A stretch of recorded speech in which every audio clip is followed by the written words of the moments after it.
What up, people? This Bang Bang 100, and you tuned into the Real Rap Radio Podcast. Let's get it. You know how we do it. This episode 106. I'm back up in this bitch with Philly Kiki. What up, though? What up, though? And Philly Kiki is in the building. In the building. In the fucking building.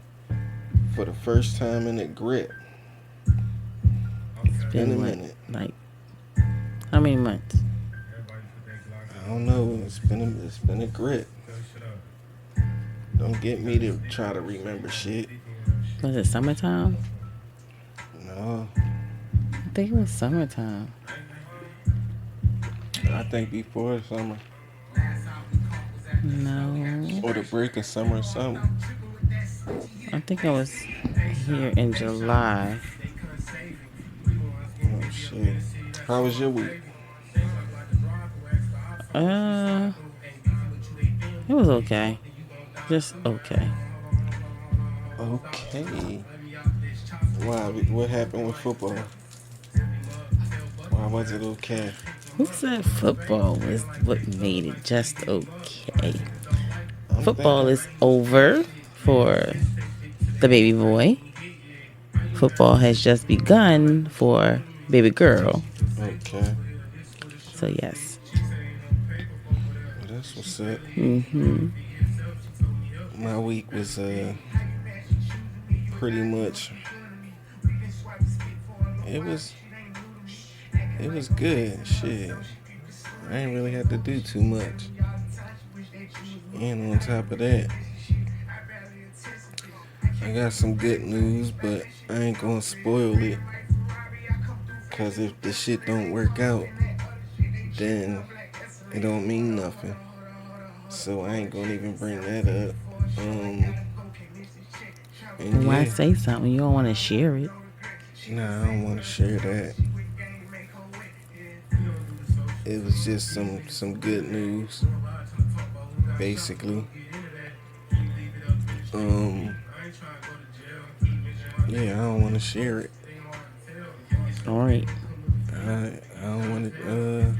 I ain't gonna say jinx it, but Yeah, sometimes when you speak, you If do the- jinx it. yeah, if the shit don't work out, then it don't mean nothing.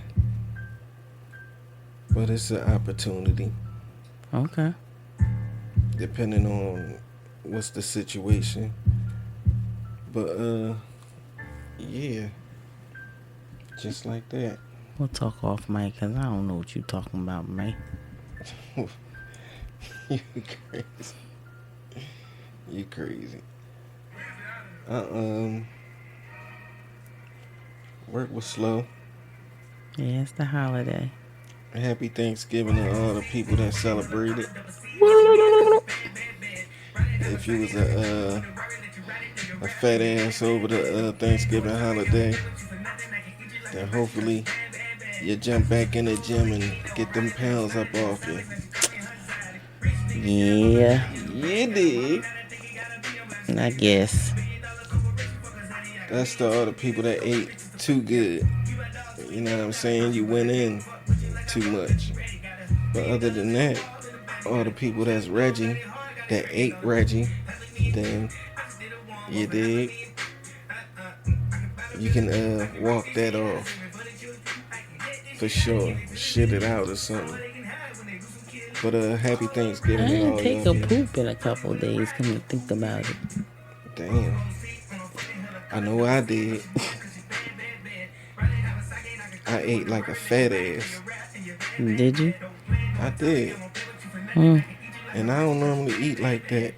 Like, I don't eat like that, but I'm a big nigga now. To all y'all little niggas that's listening, He's lying. No, he's not. to all y'all little niggas that's listening, I'm a big nigga now. No, he's not. You mean? Mm-mm. I got my weight up. I'm big now, nigga. He's lying. Fuck is wrong with y'all? Nothing big about this man. Big dog out this motherfucker. Roof. Yeah, dig. let's get into the hip hop news. I got let me see what I got in today's hip hop news. I got Freaky Zeke responds to Cameron naming him toughest member of Dipset, motherfuckers. I just added that motherfucker in there, you know what I'm saying? I had to add that one. Nori claims he was sued over rap beef resurfaces after Drake UMG filings. Okay. We got Diddy accused of dangling woman over 17th floor balcony in new lawsuit. He tried to do some Suge Knight shit. But why he dangling a bitch off the 17th floor? And then if she kicking and all that shit and shit go wrong and he drop her from the 17th floor, that's just dumb shit. Is that really Suge Knight though? I think that was the five heartbeats did on the movie before Suge Knight did. I guess that's where they get the shit from. What's that manager called? Reds.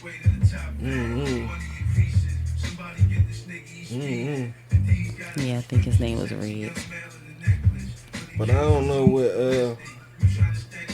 nigga, you hang me up the motherfucking 17th floor and don't kill me. I'ma do you dirty.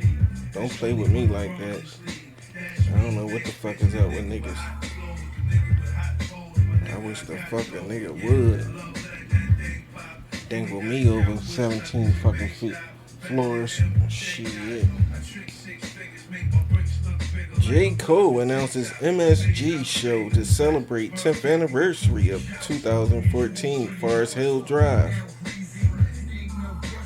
I don't know why I keep talking about some goddamn J. Cole when I'm not even trying to get that nigga no light after what the fuck he did. Julio Fulio murders suspect weighing insanity defense to avoid possible death penalty. Africa Bambaataa faces fresh sexual abuse allegations from French rapper and fighter. A French rapper and fighter got sexually abused from Africa Bambaataa. I don't know what to think about that.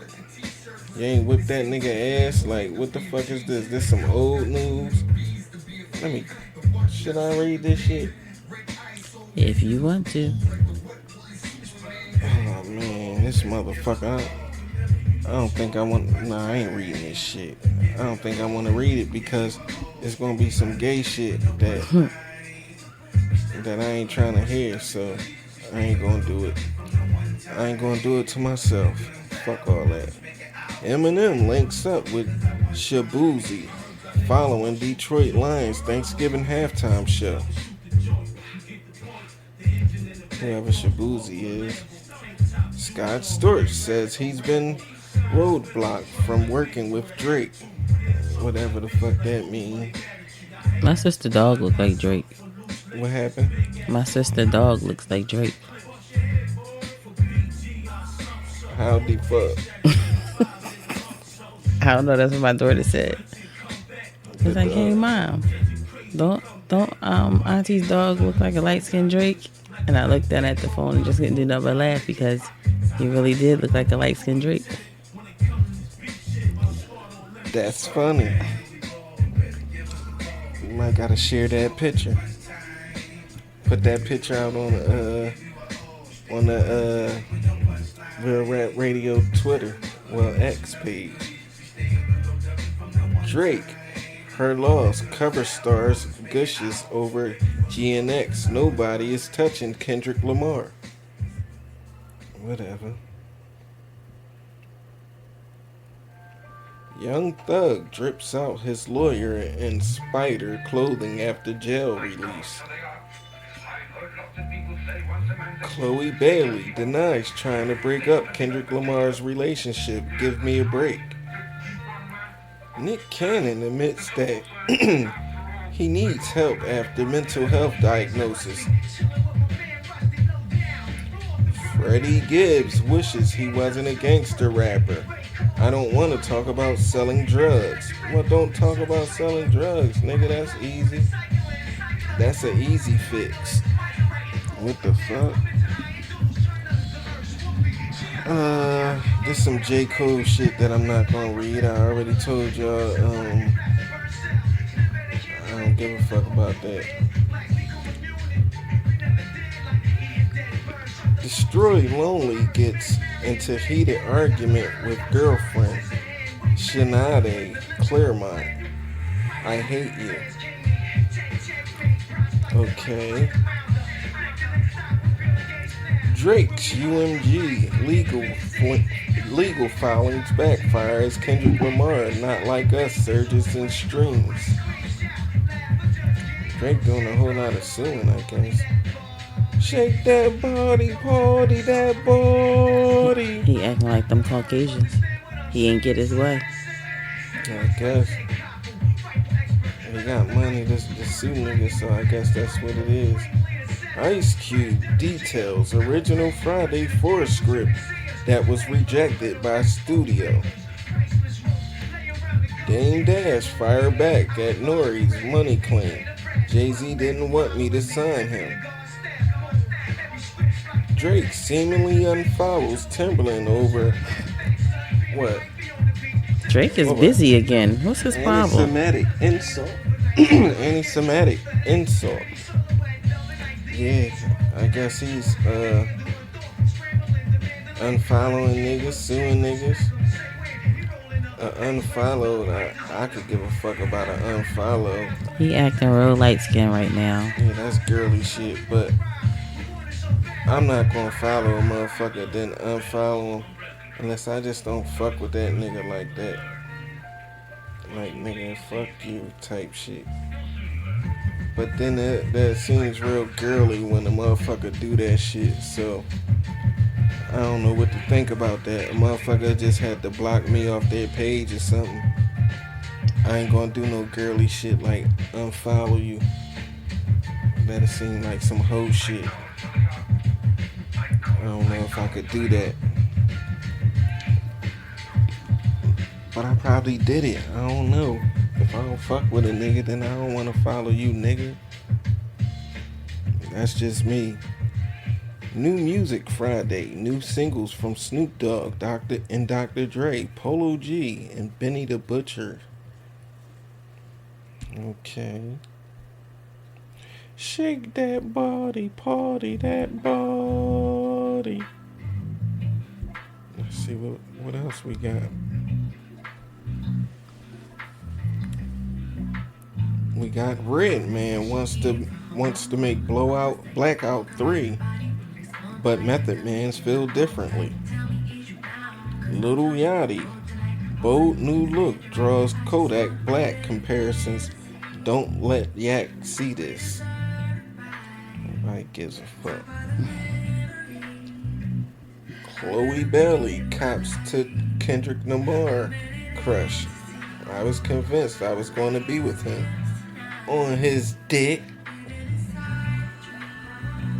She was on his wood. Still on it. Just to even mention that shit. I guess now that he hot, she want to mention that shit knowing that he got a girl. That's just some lame ass shit. If you was going to be with him, baby, you would have been with him. That's on God and all his apostles. Fuck is wrong with her? LL Cool J claims he's the most important rapper that ever existed. I mean, L is a big deal. The most important? I'm not sure about that. But it ain't like the nigga a small fry. Usher flirts with Nia Long at Houston show following Vegas residency regret. He like his old women, don't he? I guess. He probably got some old crushes and shit. He likes the cougars. He trying to get some of that Nia Long pussy, I guess. Lil Xan reportedly wanted by police for kicking man in the face at concert. Diddy's sons, Diddy's son reportedly banned from renting LA mansion over wild parties. That's crazy. I believe it. What you believe? They had wild parties. Look at who their dad is. Spoiled Hollywood kids. Duh. But who the fuck gonna ban him to have a party at his house? Was it his house or did they rent the facility? It says reportedly banned renting. Okay, so they banned him from renting. I guess they said, nigga, you ain't throwing no freak offs over here. That's exactly what they said. Your daddy got you in enough trouble, and you ain't even did nothing. Cardi B reveals eye-watering income and monthly spending. I'm an expensive bitch. Here we go. Here we go. Now, I ain't mentioning no J. Cole again. That ain't gonna happen. Funk Flex backs up Drake's payola allegations. He is 100% right. Diddy's jail Thanksgiving dinner revealed following third bond denial. What'd he get? You want me to read it? No, I just wanted to know what he got. He probably got some turkey, some fucked up cranberry sauce, some gravy and stuffing. I think he had a T-bone steak, cheese, eggs, and Welch's grape. You out your goddamn mind. He ain't had nothing close to that. I can guarantee it. I guarantee that nigga ain't had nothing. He got some special privileges. Yeah, he got some. I'm sure he got some type of privilege because they know who he is, but that steak and all that shit, nah, he had to be doing some time to get that. Kanye West uses AI to recreate his daughter's in high-octane bomb video. I use AI today. What'd you do? I went on Facebook and typed in what to do in ATL. And yeah, it just automatically just started giving me a list of things to do. Typed in free stuff to do and just gave me a whole list of stuff to do. That's how I found out where me and my kids went today. Oh, that's dope. Yeah, it was. I was just like, okay, AI. Not a big fan of AI, but it has its perks. I never used it like that my damn self, so it just surprised me. Like I didn't expect that, and it just like flowed on down. I was just like, oh, okay. It was decent. I gotta try that one day. Sexy Red responds to claim she snorted cocaine during Kai Cenat stream.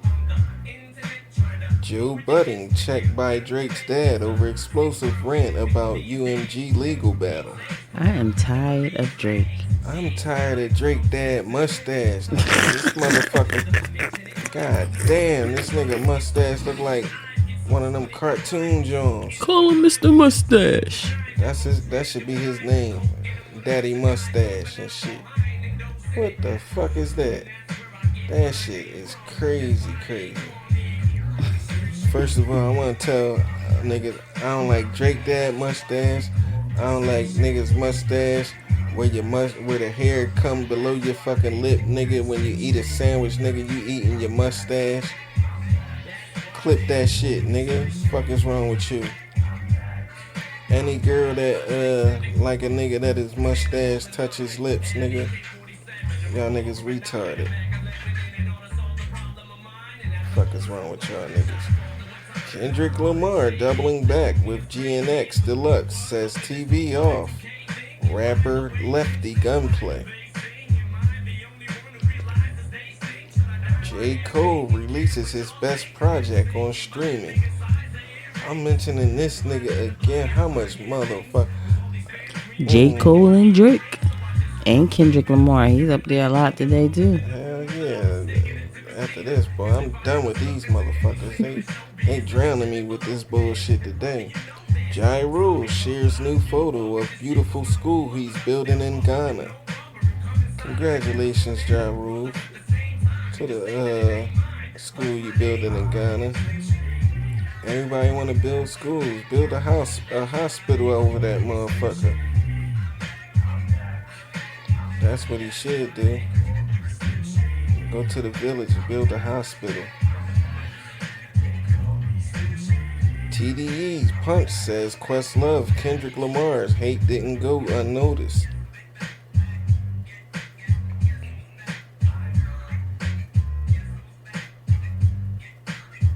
So I guess Questlove was hating on Kendrick Lamar. I'm not talking about this J. Cole shit, so I guess that's that. I wanted to talk about when do you know you got the right one? Because we was talking about something on a prior podcast, and I had said something like, no, on the last podcast that I did, I was talking about how do you know when you got the right one, and then I said you'll just know. But as time went by, I gave it some thought, and it was a few things that I came up with. You dig? And those few things, like, how would you know that you got the right one? It's when she a part of your program. Plain and simple. She gonna ride with you. That's first and foremost. Like, that's when a team form. That's when shit can get done. You can't be with a female that's not part of your program. And how females are today, they basically like, nah, you be a part of my program and shit like that. Nah, that ain't how this shit work. Like, baby, you can't be the nigga and the bitch. You gotta pick one. And when you pick, make a wise fucking decision. That's just some real shit that females don't like to hear.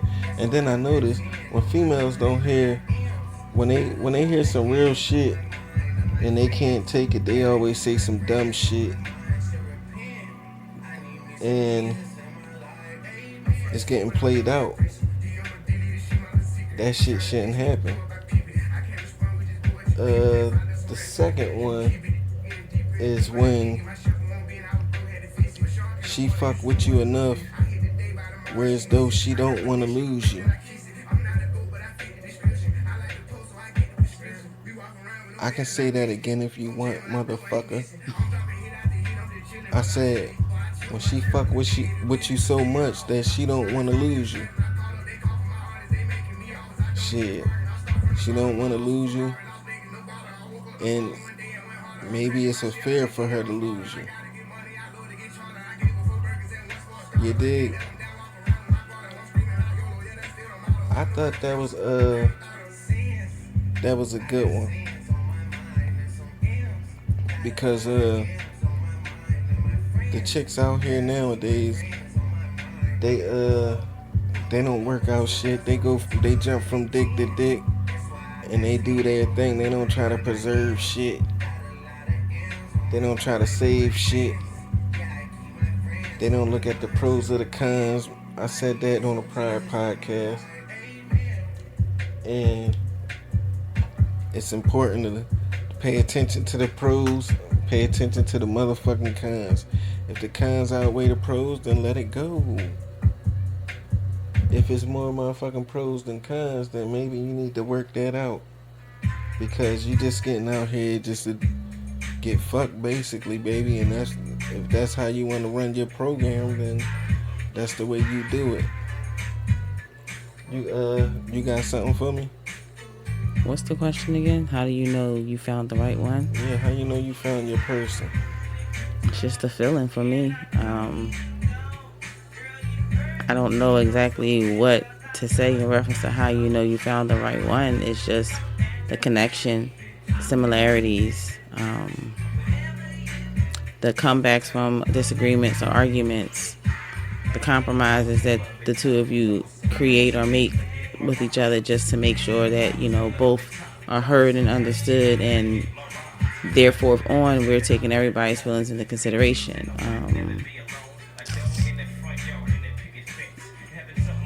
I don't know. I mean, you just know. That's just my thing. Like,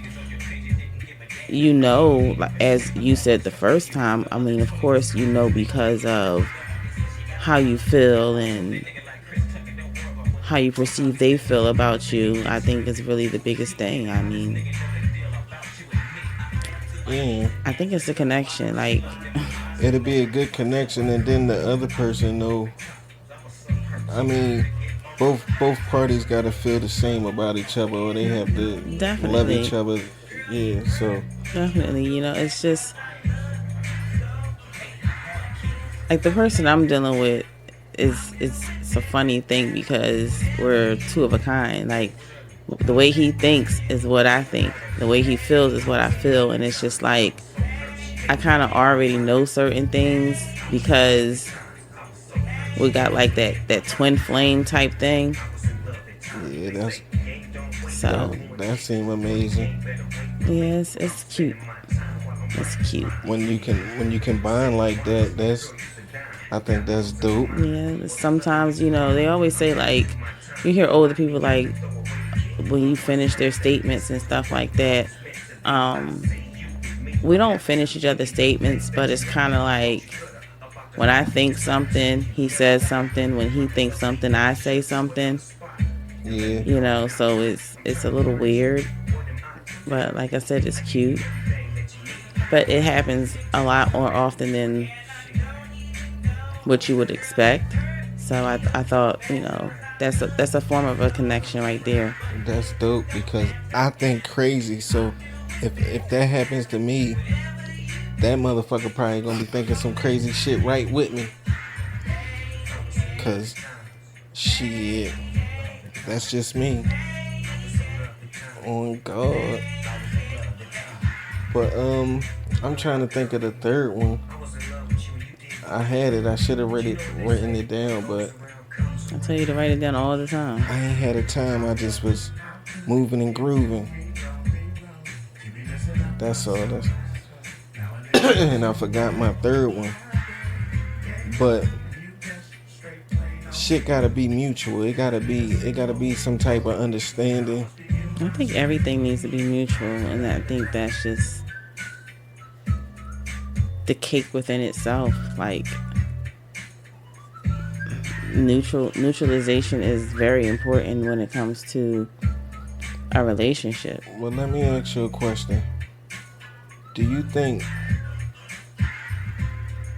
the females out here nowadays, do you think like they can have a healthy relationship, or can they have a relationship? Because I be seeing a whole lot of females that just want to do what they want to do. They want to talk how they want to talk, and that shit ain't gonna work in a relationship, let alone a marriage. And then I'm thinking like, damn, they fucking it up for the younger females because the younger females get infested with that poison, and they gonna be 30, 35 years old, 40 years old, single with no motherfucking kids, never married. And I think that's sad.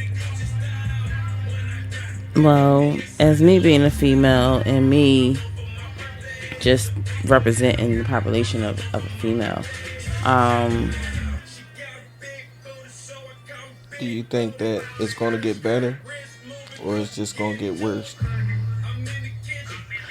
Honestly, I don't know. And again, I am not the one to blame females for everything or the reason as to why they feel and think and behave the way they feel as well. A lot of this stuff comes from parenting. A lot of this stuff comes from the neglect of the father. A lot of this comes from the father not being in the household. A lot of this comes from the brothers not looking out for their little sisters the proper way because they too busy out in the streets. A lot of this comes from how females have been treated from the time that they were young all the way up to whatever current age they are now by men. So I say all of that to say, like,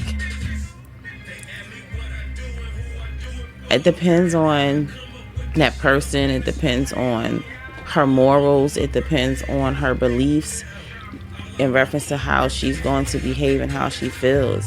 I think it can change, and I think it will change. I think, history repeats itself. So in the future, can't tell you when, but that soft female will come back to play, because that's going to be a thing. If men are demanding this, then it's going to be a thing for females to say, okay, let me sit down and regroup and let me think about some things.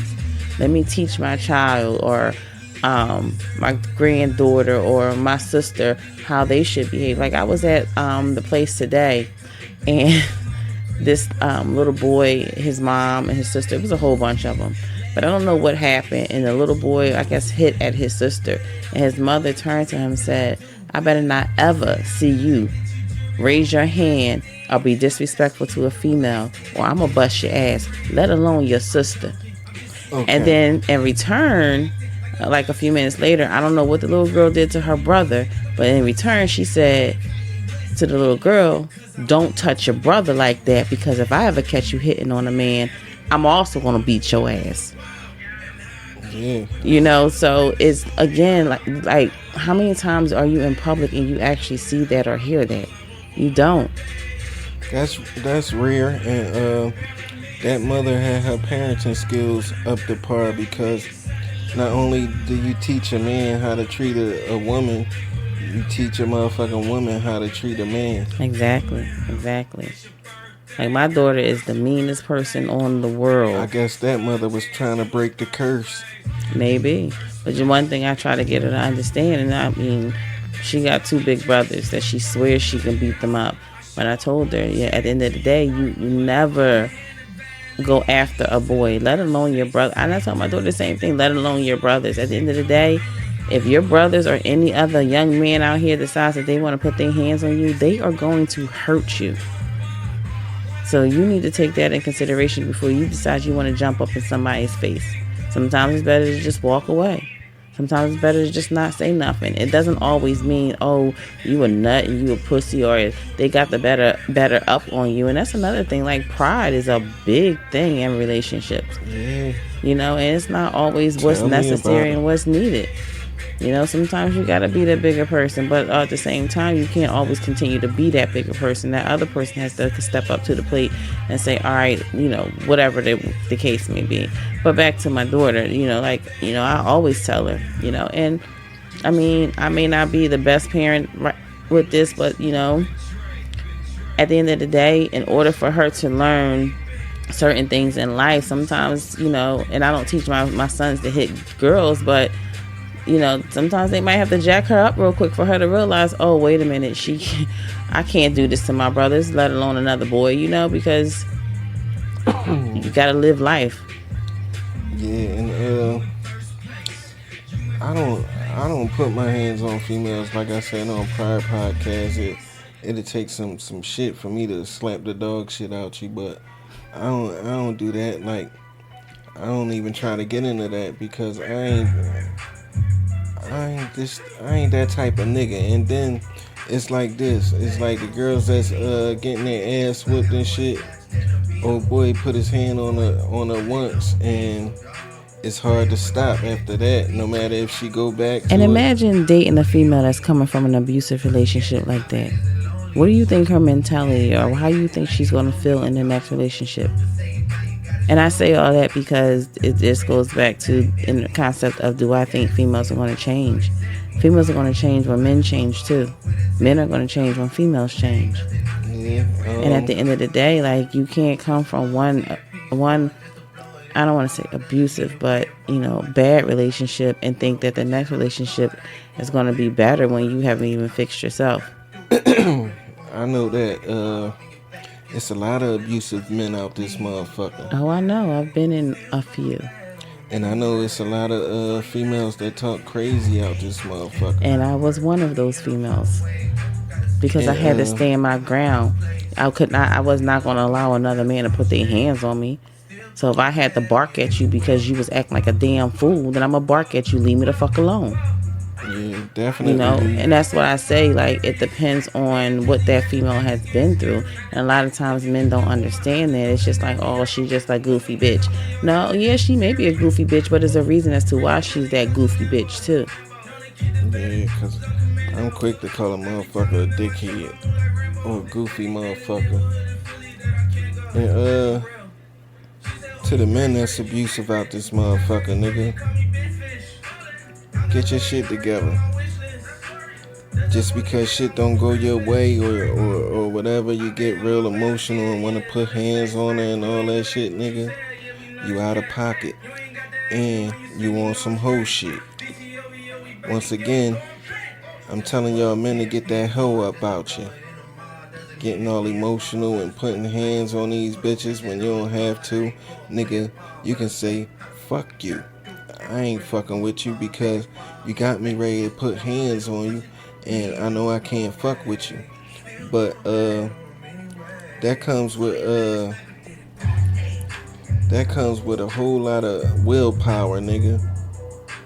And Yeah, maybe y'all little niggas don't have that. You don't know how to get about your feelings and emotions and deal with it another way. You don't know how to say, okay, well, I'm gonna leave this situation because I ain't trying to put no hands on this chick. I ain't trying to do that. And go about your business and find something better, whereas though you won't have to put hands on her. You know what I mean? Like, nigga, you out here in your feelings like a hoe. Basically. Yeah, well, that goes both ways because you have abusive females too. I know, but some niggas be fucking these females up, like punching them type shit. I know. Like, I was in the mall yesterday and I seen this Asian woman whose whole entire eye was just black, and I was just like, okay, what happened in this situation? Yeah. And she tried to cover it with makeup, but she didn't do a good job. Yeah, that's just some sad emotional shit that niggas go through because they still on some hoe shit. They don't have no self-will, they don't have no willpower, same shit, but nigga, you got neither. Yeah, like, you gotta deal with that, nigga. Deal with your motherfucking emotions better. Stop dealing with them like a bitch. That's all. And when you know better, you do better. And I told you to get up out your feelings like a hoe and leave that situation alone. Go get a chick that respect you, or go get a chick that basically respect you, nigga. Because if you want to put hands on her, what is it? Because she jumped on another nigga dick, or she came out her mouth slick. It's one out the two. Or you just a weird motherfucker that like putting hands on females. Maybe it was neither. And maybe you need some psychological help. Maybe you need some extensive therapy. But get that hoe up out you. You got too much girly shit with you, nigga. Get that up out you. For the females. You want to holler about the females? In reference to what? You asked me, what's they going to change? Them in a relationship and putting their hands on niggas or talking to them crazy, whereas though a man would have to, well, not have to, but a nigga would want to put hands on them. Well, I mean, you never want to poke the bear. If you love somebody, you don't want to ever want to poke the bear to make them... And that's the whole thing when it comes to this situation. If you love that person, then why go through that shit? Why can't you just talk it out? Because relationships are not perfect, so you got to realize that you're going to have your ups and your downs. How you deal with those ups and downs depends on the future of your relationship. How I deal with it is get the fuck out my face. Like, well, I don't think you deal with it the correct way, but I'm just going to mind my business because that ain't my business. Yeah, I mean, I'm going to let them know how I deal with it. How I deal with it is get the fuck out my face, get up out my way, and like, I don't really care to talk to a motherfucker on the phone. I don't really care to text a motherfucker. Like, I'm a loner. And that's the least of my motherfucking worries. Like shit, that's one less worry. I don't gotta talk to this motherfucker. I don't gotta text this motherfucker. And I know how to leave it alone. That's just how my feelings is built. I don't want to be on no whole shit. Like harassing a motherfucker that I know not fucking with me, or I'm not fucking with them. But it's okay for that motherfucker to harass you though. It'll come to prove that they love you. It'll come to a conversation when I feel better. But until I feel better, or if I don't think that I was in the wrong for saying what I said, or not calling, or not talking to you or something like that, then that's just what it is. And a motherfucker gonna know what is. You don't feel like you're in the wrong. You still won't open that form of communication. Like, how does that work? All right, how it works is once I feel better, in order to open up that form of communication, I gotta feel good. Like I gotta feel up to it. Like, okay. But you miss to communicate. I gotta communicate all the time. But when a motherfucker just make me feel some type of way and instead of getting in my feelings, I'd rather leave that shit alone. But you're not communicating though. That's cool. That's how I leave it alone. So if you with somebody for 6 years, you loving them, whatever the case may be, you just gonna cut it off like that? Well, if I'm with somebody 6 years and they don't know me well by the sixth fucking year, then I don't know what to say. Like, if they fucking with me to the point where as though I'm like, okay, I don't think they would make it that long. I'm just I might be exaggerating the years, but I'm just saying, like. Yeah, well, you might be right. Shit, I ain't even mad at that. But what I'm gonna say to that is, that's like, I don't know. Sometimes I feel some fucking type of way, and how I work is. And what about that female's feelings? Back. What about it? You might feel some type of way, but that female might feel some type of way too. If she feels some type of way, then guess what she did and she didn't do. She doing the same shit I'm doing. So I guess that'd be like, okay, we'll never talk again, or I'll say what's up to you, just to check on you probably a while later, or whatever the fuck the case may be. But is that healthy for a relationship? Healthy. While? Like, what's a while? It's not healthy. I don't know what a while is. A while is like, I don't know.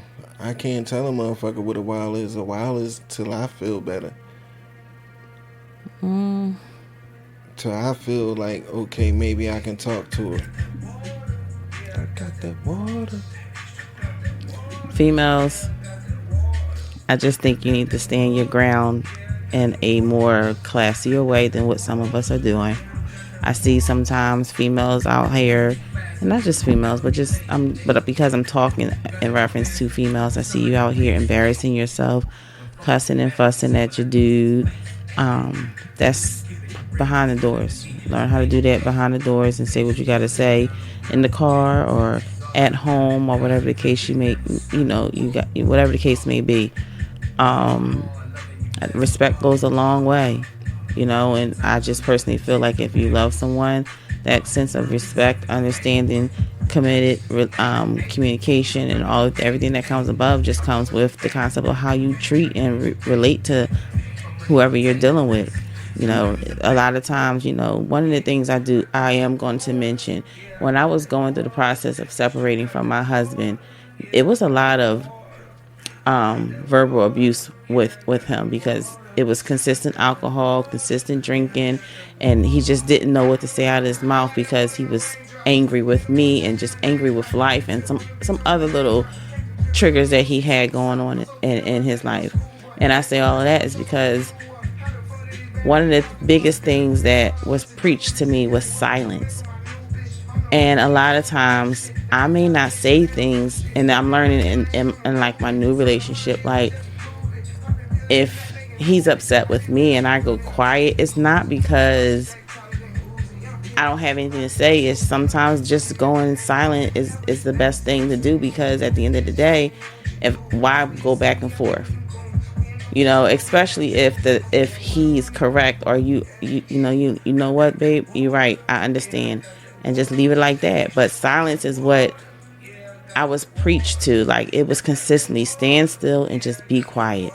And that stopped a lot of the arguments with my ex-husband in reference to just keeping my sanity.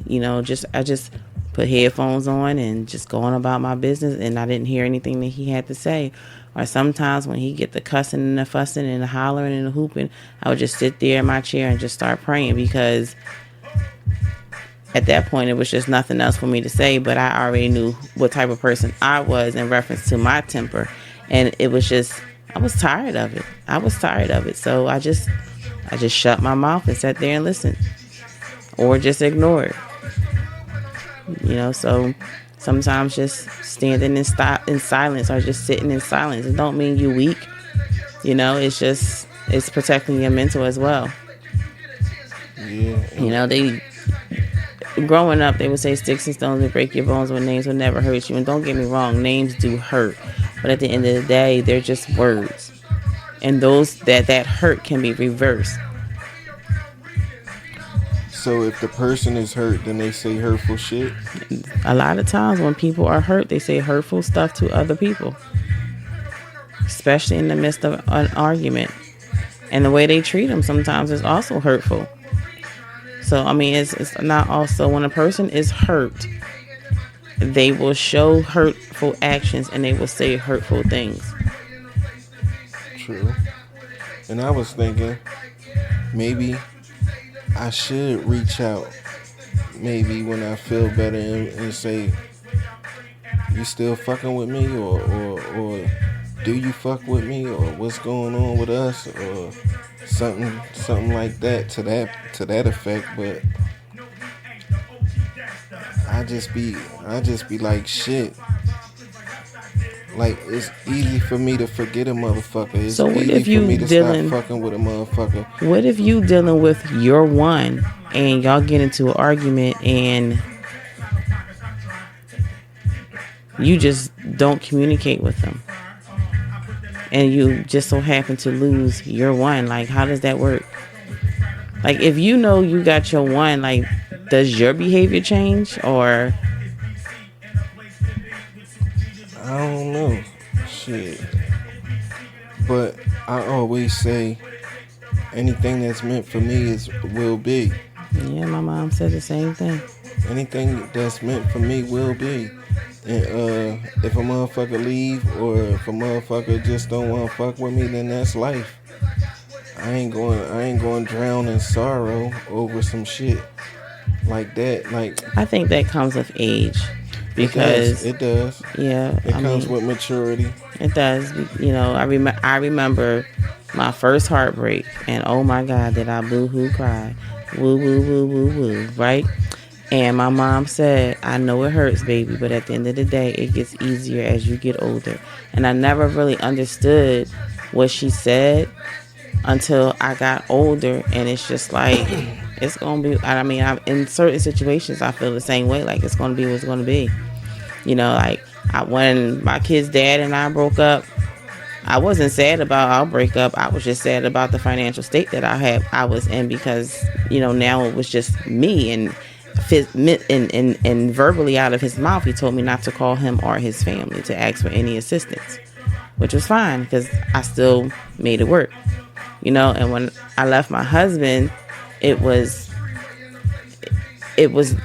not an emotional attachment anymore, because that physical attraction and emotional attraction and all of the attractions that I had towards my husband kind of just disappeared over a time, and it was easy just to walk away from him, so it's just, it does get easier, people. Yeah, they need to know that.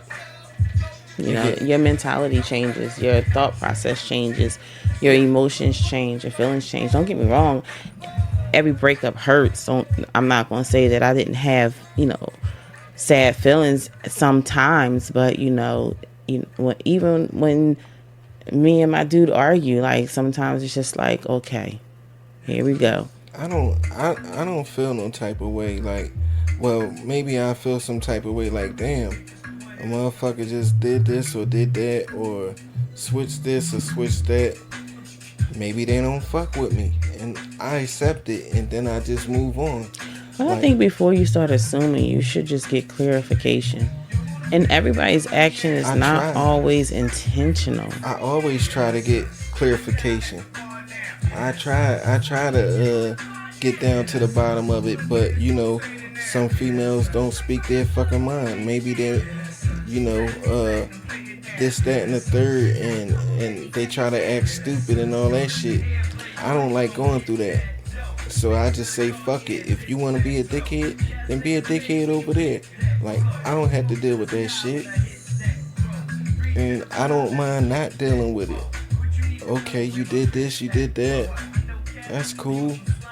But, you know, some people you can't fuck with. And I'm alright with that if it's on my end. I'm cool. Like, shit. Do what you do. But what I was gonna say is, so if you don't work it out, then they just jump from dick to dick. Their kids meeting new niggas. Not every female. Every 6 to 8 months, their kids meet a new nigga, and they can't never get it right. When they think they got it right, that's when they introduce their kids to the nigga. The kids probably like, oh, a few months ago it was Johnny, this time it's Robbie, type shit. Damn, we done met Mark, Robbie, Johnny, Kyrie, Joel, met Brian, Michael. We met them all, Mom. What's going on? Well, you know what's going on. And when it come to boys, like, I know when I got older and I started fucking, I had to look back and say, damn, was my mom a hoe? Was my mom a whore? Thank God she wasn't. I only seen one nigga that was living with us since I was 5 years old. She's still with him. So I'm like, thank God my mom wasn't a hoe.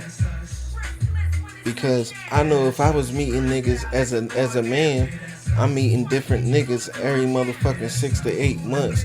Meeting like four niggas a year. That shit have become played out. You be like, Mom, you can't get it right? Like, what the fuck is going on with you? I'm meeting a new nigga every fucking other month, it seemed like. And that's basically your son calling you a whore. He don't want to call you a whore, but he see everything that's going on. I don't know if females think about it like that, but I can guarantee you every boy think of that shit. And was my mom a hoe? Was my mom a whore? How many niggas I seen coming up? How many niggas I see now that I'm old enough? Niggas, shit. You think I ain't think that shit? You think I'm the only one that think that shit? Damn, was my mom a whore? Seeing all these fucking niggas. You see him at an event. Yeah, that's Bobby. My mom used to fuck with Bobby back in the day. Oh, that's Mike. My mom used to fuck with Mike back in the day. Like, goddamn. That's just outrageous. It becomes played out is what I'm trying to tell y'all females. Like, if you can't get it right, you don't know how to work it out and all that shit, then it's gonna keep happening. Well, I can tell you one thing for sure. If it don't work out this time, I think I just might be single for the rest of my damn life because I ain't got time. My patience run thin. I mean, join the rest of the girls that fuck themselves crazy. Well, if that's what it's going to be, then that's what it's going to have to be because they fuck themselves so much their pussy don't even get wet no more. I don't know, but whatever. I mean, I'm just saying, like, the tolerance level in reference to, and just with my age, like, the tolerance level in reference to my age, like, I'd rather just, just chill, be by myself a little bit, some more, enjoy watching my kids grow and maneuver into their own little life. But let's say your kids is out the house. All your kids is out the house, well, and you still ain't got it right. And you in there thinking like, damn, I should be married right now, and I should have a companion. And I agree, and I should have been, but for whatever reason, it didn't happen. So I got to deal with whatever I got to deal with. I mean, there's women out here. My mom has a friend who was never married, don't even have kids, just buried her mother a few years ago, but she's still okay. How old is she? Well, my mom is what, 64? I'm sure she okay, but I'm sure she got needs and she got wants. It's without no type of companionship. Shit, my mother got needs and wants, and I think I might buy her ass a damn rose for Christmas, because listen, she needs something. But she driving me and my sisters crazy. Love my mother to death, but goddamn. Go fuck yourself, I guess, if you're a female that respect yourself. But as a man, I ain't never ever pleased my motherfucking self, and I can't see it. So until I'm dead and going, goddamn it, I ain't fucking myself. Y'all can kiss my ass, whoever listening to this on the other end. I ain't never did it, never going to do it. The only time I consider it, I gotta be locked up for some years, nigga. That's the only way. And then again, I probably won't even do it then. I probably go my whole life like that. And I just can't see myself pleasuring my motherfucking self. I just can't see it. Well, I guess that's to each his own. I mean, you have men out here that do it. You have females out here that do it. You got a lot of females out here that do it. I can go to a female crib right now and look in her drawer and come out with a bag full of shit. They have a gang of toys and shit. From vibrators to motherfucking dildos to whatever they trying to do. You be like, God damn, girl, you have a bag of bonanza up in this motherfucker. I'd rather a female please herself than go out here fucking Tom, Dick, and Harry. I'd rather that too, but goddamn, don't fuck yourself to death. Well, I mean, if you can't find the correct person and get it right, like, at least try to date. Well, I mean, dating is hard. It is hard. Relationships are hard. It is hard until you find a motherfucker that's on the same wave as you. Yeah, but even that's still hard. It gets hard, but shit, it ain't supposed to be hard. It's not supposed to be hard, but sometimes it does get hard. It's never supposed to be hard, never supposed to be a struggle. It should come naturally. What you doing today? I never say never, because nothing worth fighting for ever comes easy. Yeah, nothing. So with that being said, right. Regardless of how perfect match a person can be, there's always going to be a difference. Yeah, and that's the things you iron out. Exactly. Like, I might get mad at a chick and tell her to iron every wrinkle out my balls. And mean it. Why you looking at me all crazy? Oh, your eyes look green today. God damn, your eyes green? You're looking at me all crazy. I thought I saw Incredible Hulk. You ain't like me saying iron out every wrinkle in my balls. That was just like, shut up type. What? Shut up. Yeah. If you told me some shit like that, I was, what? Shut up. I might laugh at you, dumbass. I tell her, lick every fucking wrinkle out my balls, and you ain't gotta iron them out. Throw it back, bring it up, drop. Turn around, break it out. That's his song, y'all. Turn it up, drop. Bring it up, drop. Wop, wop, wop, wop. Man, I play this fucking song. Get it out. I bet you a girl gonna shake her ass to this. It's a wop. I didn't say they wouldn't. That's why you like this song. I'ma beat it out the box. Levator on the bitch out the city on lock A. Ratchet bitch here, South Central baddie. About to bust her down, I'm just waiting on the addy. Hit it from the back, she just got her ass at it. I'm gonna tell a female to iron my balls. I just got the top from some business man. What'd you say? I was just repeating what you said about ironing the wrinkles out your balls. Out my balls. That's why I looked at you like, what? Like, who says that? Me? Yeah, you. Crazy. I can't. I just say shit. I would like to be a fly. Would. I would like to be a fly on the wall when you argue with a female, because at the end of the day, the shit that come out your mouth, I don't even know how she can take you serious. That's the thing. But everything I say is like some blunt shit, and females gotta take it to heart. Like, it's no other way they could take it. So that's my whole. That's like a But gift that and a right curse. there, you can't take that to heart. Like I just tried to turn around and look at you like, She'll probably laugh at me, and then we'll What? get a giggle out of it. We'll chuckle together. If I tell her, tickle my balls, you ain't gotta iron out the wrinkles. Tickle my balls. And you know how to tickle a nigga balls? You just grab my balls, right, and you just do your fingers like this. the fuck? No, I mean, jingle my balls. It's Christmas time. Somebody will jingle your balls. Yeah, play some jingle bells on my shit. That's all. You ain't gotta iron out all the wrinkles. But yeah, females, it's ways to do shit. I don't want y'all out here all single and dickless with no kids, never married, none of that shit, no companionship. Your mom and dad been together for 55 fucking years and you ain't got no nigga. Never gonna have a husband. And Never. I just want to say, in between relationships, don't just jump from one man to another man. Don't just jump from one female to another female. After every relationship. But if they out here fucking around, what you mean? Okay, if you're not in a committed relationship and you're out here fucking around, then yeah. But if you are in the midst of breaking up to find another man to deal with and breaking up with that one to find another one, do some self-regulation.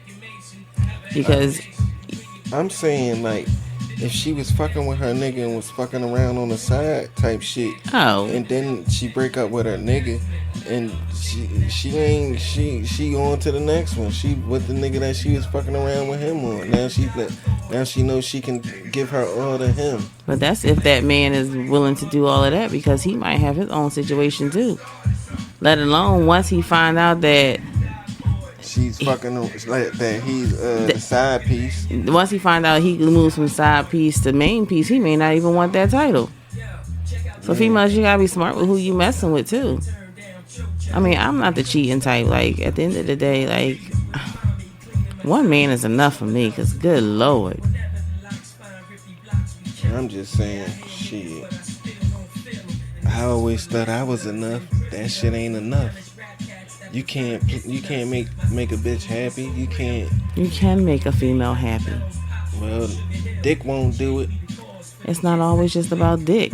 You gotta make that female fall in love with you mentally before you even do the physical aspect of it. You right about that. And shit. And that's conversation. That's 80% of that's free conversation. Any chick I ever been with. What you say? That's what? That's free conversation. Oh yeah. You fuck a girl mind, you already got her. You dig? And it depends on how much she like you. You know what I'm saying? If a chick don't like you, then you gonna know she don't like you. Even if she try to drag you along. Like, nigga, you ain't even smelt the pussy and you been doing all this shit, doing all that shit, and she ain't did a goddamn thing for you yet. So, get your mind right, little nigga, young boy. For real, for real. That's me? Oh, that's you. That was you. I guess that was me. I was trying to scratch my ear. Let me turn. I fixed your levels. Thank you. My ear was itching. That's cool. Alright, I'm done. I guess you put the headset too close to the mizite. Maybe I did. I tilted my head, leaned in, lift up the mic, lift up the earpiece. Yeah, but I was just saying, these little niggas gotta get their mind right. Yeah, everybody gotta get their mind right. The world gotta get their damn mind right. The world can't think straight with everything chaotic going on in the world. But what I can say is, I can see myself, like, when I look at my future, like, I can see myself married. And I want a nice house. I don't want no small shit. I want some big shit. Some shit big enough. So I gotta grind. I gotta step my hustle up. That's what I gotta do, and try to get my business up. That's all. It's growth. A motherfucker want better. You know what I'm saying? Like, out of all my siblings, I'm the only nigga that ain't married. All my fucking siblings married. Your time will come. Oh yeah, I know my time will come. And when it come, I'll be happy. I'll be like, damn. When I think back on and that shit, be like, damn, I fuck with a lot of dickheads. And they was never wifey material. And now I'm fucking married. Ain't that a bitch? I might shed a tear to that. Like, god damn. You went your whole life, nigga, and finally found the one that you could actually marry. That's God's way. Sometimes that's how it happens. And hopefully I never get married to get a divorce. Hopefully that would never happen. Cause if that's the case, that's the only thing that I wouldn't get married. Like, if I know this motherfucker ain't the one and I'm gonna be getting a divorce 3 years, 5 years later. Well, how do you know who to marry though? I guess goes back to your question, is how you know who's the one. She gotta be on your program. Shit gotta work out. It gotta be a team and not just it gotta be us and not them.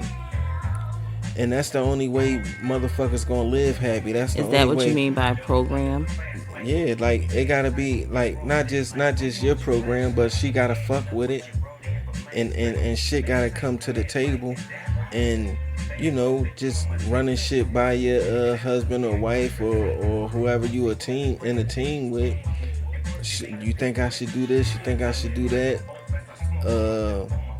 Let's do this. Let's do that. Type shit. It gotta be a team, and then females out here struggling like a motherfucker when they don't have to struggle. If they had a man that they could actually build some shit with, and shit don't come easy. But if you have a man and you have a woman, then shit can be easier than what it is by your fucking self. Cause I always say 2 is better than 1. Mm-hmm. And that's the realest shit you gonna hear. 2 is better than 1. Damn, I work my full-time job, I work a part-time job to pay the motherfucking mortgage, to keep the lights on, to pay cell phone bills, to do this, to do that, pay the Wi-Fi, bada boom, bada bang, bada ding-a-lang. All that shit is cost-worthy. Like, you don't even have a savings because of you paying all this shit out of pocket, and everything that comes in goes out. But with a man, like, baby, you don't have to work that second job. We gonna do this, we gonna make this shit shake. I got a full-time job, you got a full-time job. We can come to the table and make this shit work. Come together as a team. Okay, now we gonna do this, we gonna do that. And you brainstorm ideas, come up with a business, make some money on. Like, that's the shit I'm on. I don't got time to be playing with a motherfucker. Investments, savings, all that shit. Vacations, all that shit I'm on. Because I know it's easier when you have a partner. It's much harder when you doing that shit by yourself. And that's with a man too, but a man know how to move and groove out this motherfucker. If you got some type of wits to you. But basically, a female gonna have a whole lot on her motherfucking plate, especially if she got kids and she's single. For a man to come in and take her kids in and all that shit is a lot. Like, shit. That ain't going 50-50. That's going out this motherfucking universe. Cause not only is you in the household taking care of shit, she got kids that ain't yours. So yeah, I don't want females to think, okay, this is 50-50. Nah, baby, you coming with baggage. You ain't just coming by yourself. That's a My ex-husband 50-50. says that all the time. Yeah, I mean, cause that's some real shit. Like, But men come with baggage too now. men come with baggage, but the man and the female is not alike. No, they're not. But still, you can't judge. And that's the whole thing. Like, I never the kids gonna be with the female. And I get that, but at the end of the day, like, I never really understood how a man that has kids dealing with a female that has children can be so judgmental. Understanding the discrepancy in reference to the female normally has the children and the male does not. They're more free willed, but at the end of the day, like, you still got your own set of children that you got to bring into this household as well for us to raise. Right. You know, but my ex-husband used to say the same thing all the time. No, nobody wants you. You got baggage. Yeah, I mean, and that's the thing. Like, when you love that person, you love that person, so you accept the baggage. And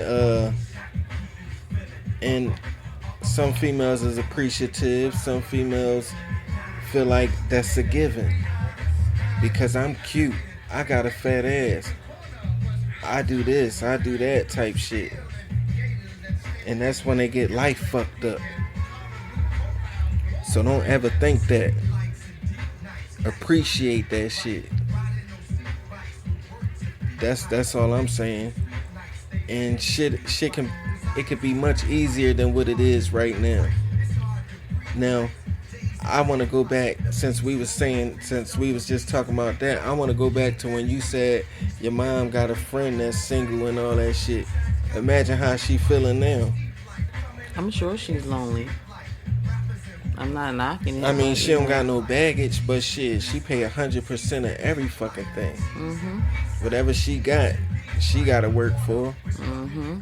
Who knows if her job good enough where she has a savings, a substantial amount of money saved up, whereas though if emergency happen, or if she want to take trips and do this and do that, buy this, buy that, you know.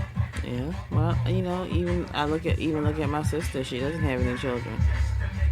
You know, but she makes good money where she can go and do what she wants to when she wants and how she wants to do it. And that's the life. That's a good life. Does she got a boyfriend? No, she working on some stuff, but nothing has become consistent. Well, shit. You know, but she gets lonely. You know, she gets depressed sometimes. You know. I mean, I'm sure she ain't the only one. I mean, when my ex-husband and I broke up, and I went through that phase of transitioning and, you know, doing what I needed to do for myself, yeah, of course, loneliness is a bitch. Not having that special person to lay next to, not being able to talk. When you want to go out and you don't want to go out with the kids, and you got to call your girlfriend like, hey, let's go out, you know, just go get something to eat. But that's when you're used to having a man. That's when you're used to companionship. That's when you're used to a man sleeping right next to you. Yeah, but even when you're not used to it, these are things that females still desire. You know, they may not desire the man sleep next to them, but, you know, they still desire that companionship. Definitely. From a man. So, I mean, at the end of the day, like, I mean, I get it and I understand it. You know, you do what you got to do, but, I mean... Yeah. It's not an easy phase of life. But I think everybody should be lonely at least one time in their life to remember how it feels. All I gotta say, ladies, is life don't gotta be hard. But when you're doing it by yourself, it's gonna be hard. It's gonna be some days where you gotta do what you gotta do because you can't pay this, you can't pay that. That's only if you out here getting it out the mud.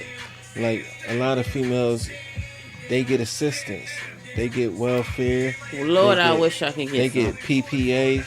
I mean, they get, I ain't gonna say PPA, they get housing authority, they get WIC, they get motherfucking, what's that shit where you pay like $43 in rent and shit? And they got it like when you go get the house to rent and shit. What's the name of that program? Section 8. Section 8, there you go. They got Section 8 out this motherfucker. A lot of females get all these programs and shit, and it's still hard for them. So it's like, god damn, you get all this help, and it's still hard. And then... You want to know what I don't like about the government? What's that? That and I know they say there's no such thing, but I'm just going to say it. Middle class people, families, there is no assistance out here to help them in any way, shape, or form. Yeah, it's like, it's fuck either y'all. You got to be poor or you got to be, and I don't even want to use that word poor because you're not poor. But if you making $45,000 or more, the government is not going to help you do nothing. And that's fucked up. Who you telling? I got 3 damn kids. I need some damn help. Shit. And don't nobody want to give me no help. Can you help me pay my electric bill? Oh, you make too much money. Can I get some food stamps? Oh, you make too much money. Yeah, that sucks. That sucks, and that's what it all boils down to. Like, you doing all this by yourself, and life can be easier. Life can be good. It's meant for a team to conquer this shit. It is, and I will agree to that. This world is not made for people to be alone raising children and paying bills.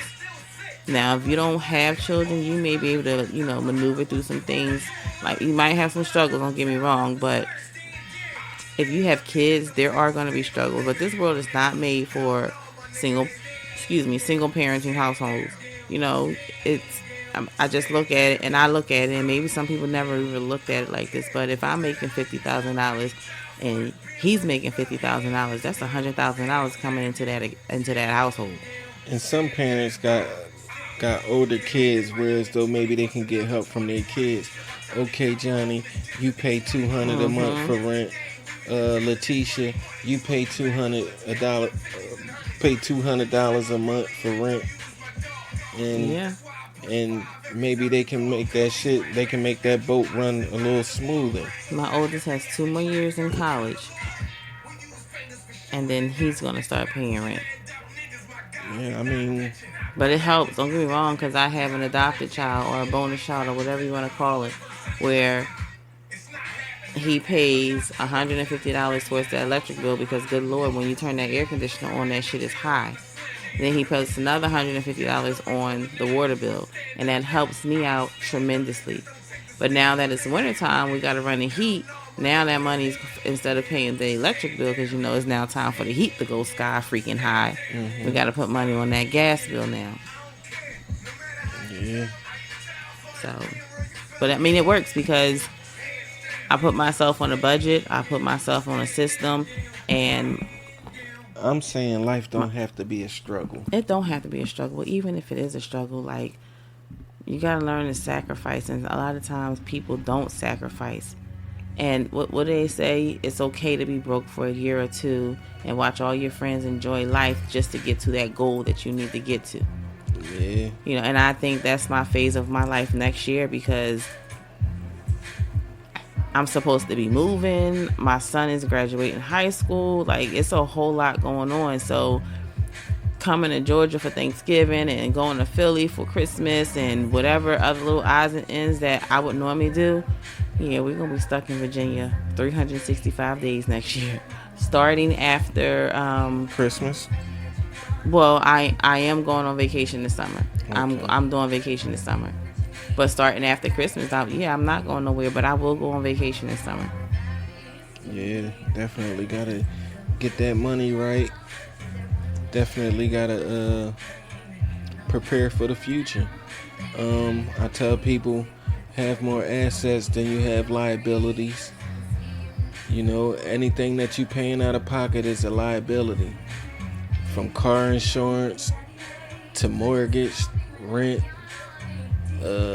phone bill, Wi-Fi, anything that's a bill is a liability. And if you got more liabilities than you have assets, then it's definitely going to be hard for you out this motherfucker. You got to have more assets than you have liabilities. If you got 9 liabilities and 3 assets, then that shit don't add up. You want to have as many assets as you want, many forms, many streams of income. That part again. More than one stream of income. The average millionaire has 7 sources of income coming in. Definitely. Have investments, shit like that. That's and why it's okay to get an accountant. I have an accountant that I'm working with, and just to share a little information with everybody, I give him $25 every 2 weeks. When I get to $1,000, and this is what he told me, this is some school, and I pay this man. Don't get me wrong, I pay this man, but I'm learning some things, and so I'm not too upset with the fact that I'm paying him. But when I get to $1,000, we're going to take $500 of that $1,000 and invest it in something. And then I'm going to continue to add to the rest of the $5,000 that I have in my savings account. And when I get to $1,000 again, we're going to take that other $500 and we're going to invest in something as well. I don't know if it's going to be the same thing or whatever the case may be. And then I'm going to continue to save that $1,000. That's a good way to handle that. But I know my assets came from I got more assets than liabilities too. But my assets come from stocks, crypto. Even though I had to sell most of my shit. What do you think about Bitcoin? Because that's what they're saying now that Trump is coming in the president. Bitcoin almost $100,000, and you know what? I put some money on Bitcoin. Like, I ain't have enough to buy a whole Bitcoin, but I put about like 8 on that motherfucker, and I had to take that money up off of it because Bitcoin wasn't doing too well.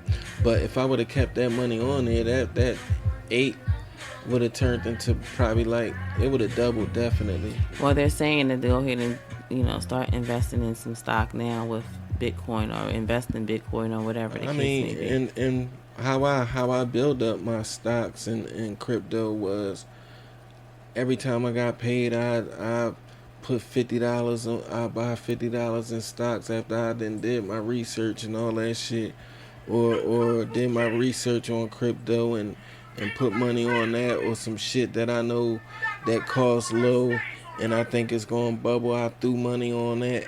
And I also want to say that when you invest, like, even like he just said that crypto is what, $100,000 a share. You can buy a piece of that share. Yeah. You don't have to put $100,000. You can take $25 and add to it, and then take another $25 and add to that, and then take another $25, and eventually you'll get to something. Well, let me tell you what happened to me was I had bought some crypto. I was just buying crypto at this one point because I had my stocks that I wanted, and I was just getting into crypto, and I bought probably like $65 in this certain crypto, and I made $1,000 off of that. Like, one day that motherfucker was just bubbling and bubbling and bubbling, and it just took off. And I sold it when that shit started to come down. I sold it. It was probably at like almost $1,100. I turned 65 into $1,100, and I invested that $1,100 right back into crypto. So yeah, that was my only come up, like, since I've been doing it. I ain't have one of those big type come ups off of any of my stocks. But off of crypto, I had a nice little outcome where $65 made me some money, and I was happy with that. And basically everything that's on there, I just reinvested it. I ain't want to take it off, and unless I had something to do with it, whereas though it was investment worthy. Yeah. So that's what I wanted to tell the people. Is it's much easier with 2 than 1. You ain't gotta struggle. No. But I'ma get into some emails. And this person says, am I wrong for breaking off my engagement with my fiance because his creepy comments towards my 14-year-old sister? She's a 20-year-old female. She says, I am in a tough situation and I'm not sure if I'm overreacting, so I need some outside perspectives. I've been with my fiance, Charles, 35-year-old male. She's 20, he's 35, for about 2 years. And everything seemed fine until recently. A few weeks ago, my 14-year-old sister, Amy, came to stay with us just for a few days while our parents were out of town. During her stay, she started noticing some really unsettling things. At first, I thought I was imagining it, but Charles started making comments that made me feel incredibly uncomfortable.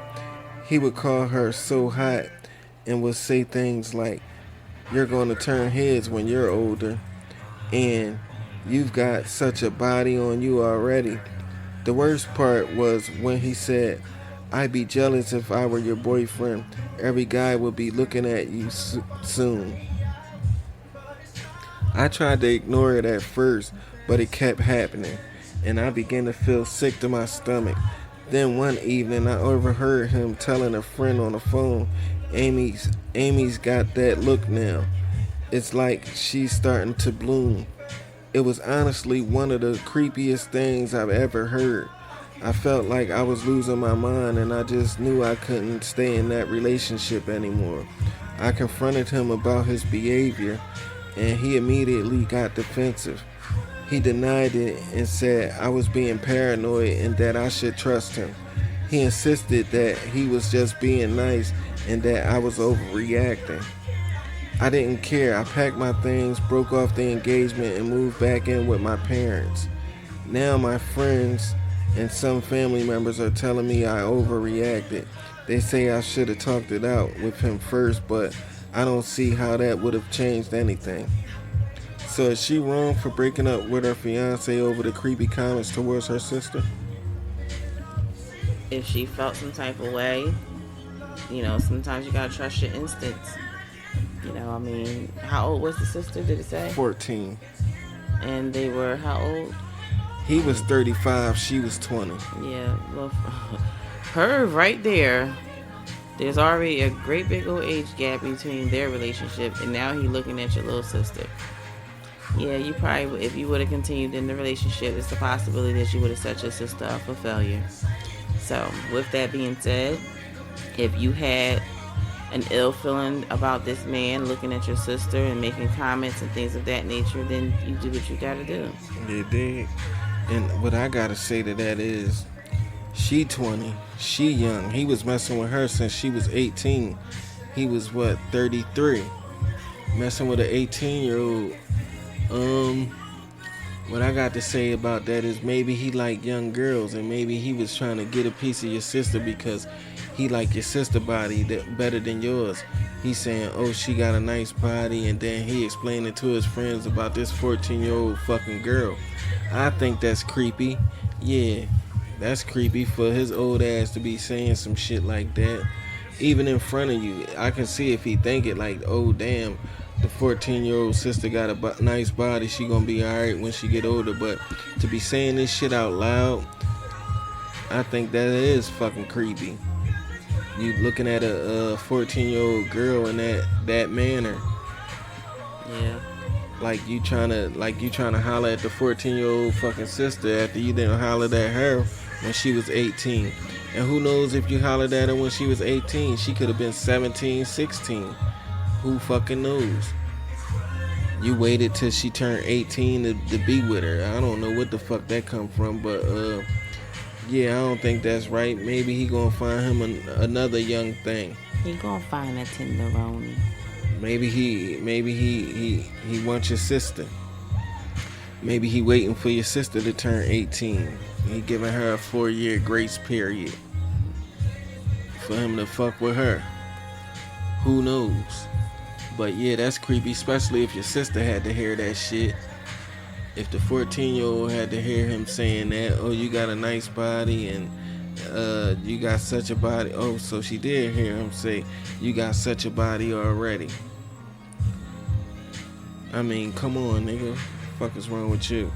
That's just some shit that you just don't say to a minor. You got a nice body on you. I slap the shit out you if that was my sister. For real, for real. I agree. This one is, my sister stole my late wife's wedding ring and gave it to her daughter. Okay, so here's the deal. He's a 38-year-old male. My wife Emily passed away 4 years ago from cancer. It was the hardest thing I ever went through. And honestly, I'm still not over it. We were together for 15 years and she was my everything. When she passed, I kept her wedding ring in a little jewelry box on my dresser. It's a very sentimental item to me. Fast forward to now. My sister Claire, 41, has a 17-year-old daughter, Maddie, who just got engaged. Yeah, 17. I told Claire I thought it was crazy for Maddie to get married so young, but that's not the main issue. A few weeks ago, I noticed Emily's ring was gone. I freaked out and searched everywhere thinking I misplaced it, but deep down I knew that wasn't the case. I didn't want to accuse anyone without proof, but I had a feeling. Then Maddie's engagement party last weekend, guess what? She's wearing Emily's ring. I confronted Claire in private and asked her why Maddie had it. She tried to brush me off, saying Maddie fell in love with it when she saw it once. And Claire thought I wanted to go to family since I wasn't using it anymore. Are you kidding me? I lost it. I told her to get the ring back immediately or I was calling the cops. Claire flipped out, saying I was being selfish and ruining Maddie's big moment. I don't care. That ring was my late wife's and it means everything to me. Now the whole family involved. Some people are on my side saying Claire was way out of line, but others think I'm overreacting because it's just a ring and Maddie's a kid who didn't know better. Maddie's crying, Claire's calling me a monster, and my parents are begging me to stop. Just let it go for the sake of peace. But I can't. It's not about the ring being valuable. It's about what it represents. I told Claire I'm giving her 1 week to return the ring or I'm filing a police report. Now everyone's calling me dramatic and threatening to cut me off if I go through with it. I feel like I'm going crazy. Is he wrong? No, he's not wrong. First of all, she stole his ring and gave it to his daughter. Anytime you have an heirloom, it normally goes to a son to give it to a female. But it wasn't even her heirloom to give away. It was his, and that was his judgment or his choice to say, okay, let's do this. Whether Maddie fell in love with it or Claire or whoever the hell it is. Maddie. No. They said Maddie fell in love with it the first time she seen it. No, his sister stole his ring, and I wonder if his sister's the oldest child. Because that sounds like she felt entitled? Yeah, that's some real bully ass shit that she just did. That's something that you would see from either the oldest child or the only daughter. Well, I'ma say this. If I would have went to Maddie's engagement party and her little 17-year-old had on my wife's ring, I probably would have slapped the shit out of my sister and I would have took my ring off of Maddie's finger. It would have been a fucked up engagement party because if old boy is proposing to her, he's supposed to have the ring. Yeah, he better buy the fucking ring. But they 17, they ain't got no money. Is what the sister thinking. Yeah, but sister need to take her ass to jail. But for Claire to come in my motherfucking house and steal my wife's motherfucking wedding ring that I paid for, that my wife died with that motherfucker on her finger. That's some entitled shit right there. That's special to me. And bitch, I don't want my niece to have it. I don't want you to have it. Nobody gonna fucking have it. And you're not gonna steal it from me and give it to your daughter and think that shit is all good. First of all, you stole it from me. Right. You didn't ask me for shit. You stole the shit because you know you wasn't gonna get that. And Now I wouldn't even trust you in my motherfucking house. There's no way you coming back in my house, bitch. You done went in my room and stole my motherfucking wife ring off my goddamn dresser. You going in through my fucking jewelry box. Oh hell no. And Maddie, I don't give a fuck if she like my wife ring and the ring is expensive and it's diamonds and all that shit, knowing that this little nigga can't afford this fucking ring. It wouldn't have been no get my motherfucker, you got a week to get my fucking ring back while I'm filing a police report. I would have got my ring back at that motherfucking engagement party. Yeah. Like, I don't know who the fuck Maddie thinks she is, and I don't know who the fuck you think you are, Clear. I would have got my motherfucking ring, and I would have left that whole situation, and everybody would have been talking crazy, but guess whose fault it would have been? It wouldn't have been my fault. It would have been fucking Clear's fault for coming in my fucking house and stealing my goddamn ring. And if they would have had a problem with it, that's when I would have called the cops. Period. Like, who the fuck you think you is? Clear coming in my motherfucking house, stealing my fucking personal belongings, and then not just something that's little shit. You stealing big shit that's real sentimental to me. My fucking wife then died. I'm still not over my wife fucking dying, and you steal my wife fucking ring? You got some goddamn nerve. Shit. He a little mad about this, y'all. He just went in real quick. Did you hear that? Hell yeah, there's no way. Like, I would be pissed the fuck off. You And steal he my... paused the music. Nah, I skipped that bitch.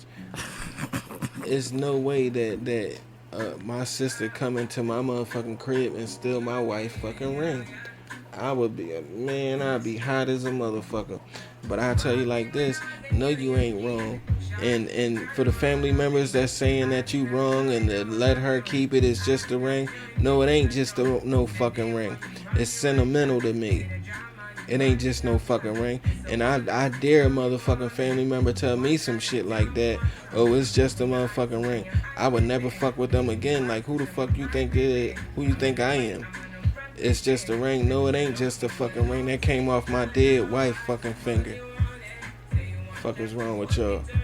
Get your ring back, bro. Better get that fucking ring back. And I'll send Clear to jail. Bitch, you came in my house stealing shit. Fuck is I wrong? wonder what else she stole. She probably stole plenty shit. She probably thought it was her business to go to her little brother crib and take whatever the fuck she wanted. Maddie getting engaged. She's a damn minor. 17-year-old Maddie getting She better engaged. get a ring pop. She just wanted Maddie to have that fucking ring. That's all. That's all. To show off. Get a ring pop. I don't even think Maddie got engaged. Yeah, get a motherfucking ring pop. Tell old boy to go to a goddamn jewelry store and dig in his pockets and do whatever he gotta do if he wanna be engaged. If he can't buy an engagement ring, then he damn sure can't buy a wedding ring. Exactly. So what the fuck is the deal? Like, and then on top of that, it's like it's not about the ring, it's about love. So you can find a $50 ring, you can find a $100 ring, you can find a $200 ring, whatever's in your motherfucking budget, you can find. Because it ain't about how many diamonds is on a motherfucking ring. The symbol is love. Mm-hmm. That's what the ring symbolizes. Love. But motherfuckers out here, they get so spoiled with the shit, they think they supposed to have some goddamn diamonds. They are really nice, They though. think they supposed to have a $10,000 ring. It ain't gotta be that much. But diamonds are nice. But diamonds cost. And that's why I said 10,000, because I'm thinking like shit, if you buy a good diamond, it's gonna cost you a grip. Like, I remember buying the first ring I fucking bought was $1,100, $1,300 probably with tax. And it was a nice ring. It had diamonds in it and all that shit, and it was nice diamonds. It wasn't the best diamonds, but it wasn't some shit that didn't bling bling, because that's how I picked it. I said, this motherfucker got a bling bling on the motherfucking finger. And I was getting money at this time, so $1,100 on the ring, well, that wasn't shit to me at the time. Basically, what happened was, the chick that I got engaged to, she I sent for her. I'm in VA. I'm in Virginia doing the damn thing, and she in Philly. I sent for her. She came down, and I did a whole lot of shit before then, like getting hair done, and I gave her some money. She got some micro braids before she came to see me. That was like 2 something. Nails and all that shit. Just make sure you're right when you come see me, type shit. Came to see me. We was strolling through the mall. It was the Tyson Mall and shit. I goes to a fucking the Tyson Mall in Virginia. I go to one of them jewelry stores up in there. And for the people that's listening, this ain't no middle of the motherfucking jewelry store. I'm in the Tyson Mall, nigga. I go to the jewelry store. I'm looking at rings and shit. She in there with me. I think she get her finger size or some shit. And I get the number, and I'm like, okay, perfect. She don't know that I got the number. I just seen her get her finger size and shit, and I think it was probably like a 7.5 or some shit. So I'm looking at rings and shit, and I'm asking her, oh, you like this or you like that type shit, and she went to eat or whatever. I doubled back to the store, told, oh boy, look, I want that ring right there. Size that shit. Put size 7.5. I gave him a couple dollars and shit, so he know I was serious. Then I came back the next day and grabbed it. I think I gave him probably like 400 or a nickel or some shit. And then I came back the next day and grabbed the ring, because I ain't want to grab the ring. They had to size the ring, so there's no way I could have grabbed it right then and there. So they had to do the sizing and shit. And yeah, it was nice and bling blingy. But you know what? I had that ring, like, I got that ring back, fellas, and I just was holding on to that fucking ring. Now I had that ring for about like maybe like 7 years, 8 years, just hanging around. My baby mom ain't want that fucking ring because it came off another chick finger. So I just had the motherfucker just hanging around. Had the ring for a long ass time. I probably had that ring probably like 10 years, probably longer than that. And I got tired of like having it in my possession, so I gave the ring to my mom. My mom rocking that ring, and I can say that's the best diamond on her motherfucking finger. That's the best diamond on my mom's finger. She got it on her motherfucking finger right now. And ain't saying a word to me. She don't speak to me. But she got my motherfucking ring on her finger. My ring diamonds bling more than her wedding ring. That's for goddamn sure. But that's the story on that. I done got into a motherfucking story. You dig me? This person say, are they wrong for publicly humiliating my wife at her workplace after discovering her affair? Say that part again. Are they wrong for publicly humiliating his wife for having an affair? Yeah, for publicly humiliating her at her workplace after discovering her affair. Who is they? Go ahead and read. Alright, let's get it. I ain't say they, but well, I said they. I don't know why the fuck I said they, but ignore that. Okay. This one is, I don't even know where to begin.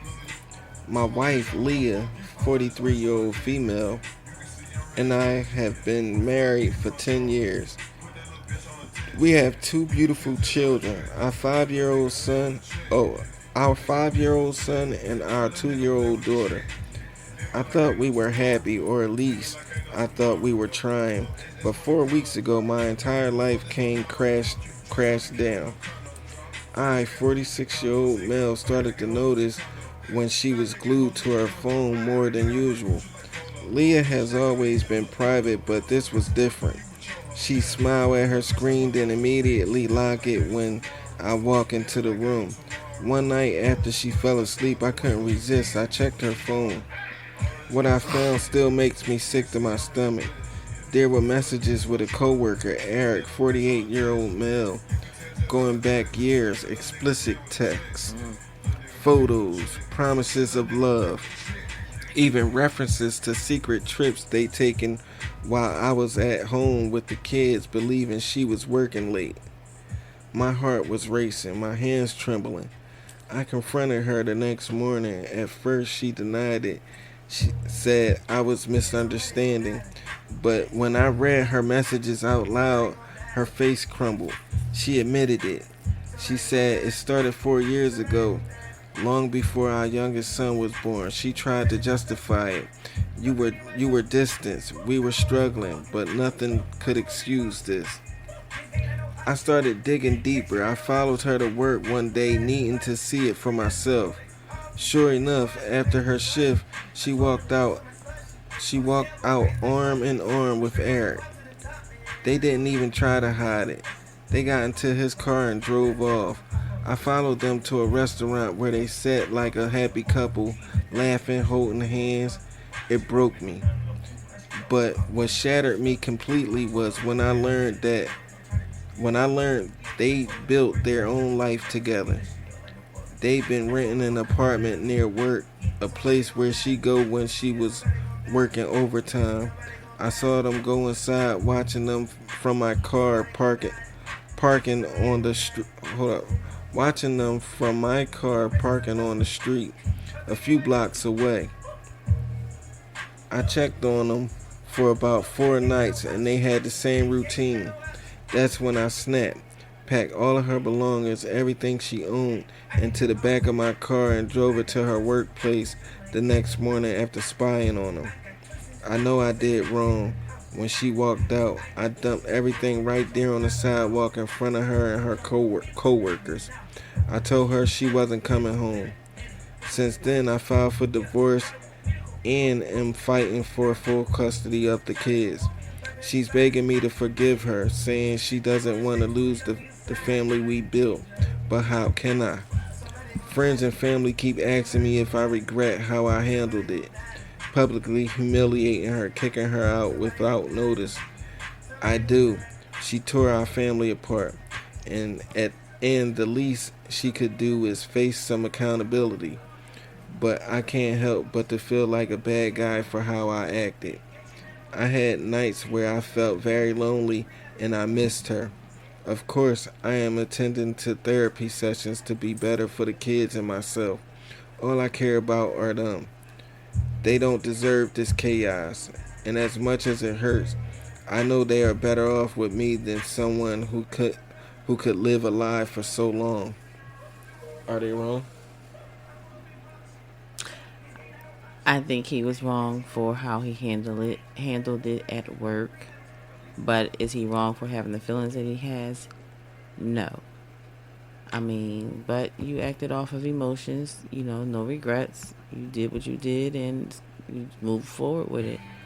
I just hope that it doesn't make you look insane when it comes to court. So therefore, this point on, being as though you are filing for divorce and filing for custody of your children, you have to be very smart with what you do and how you do it.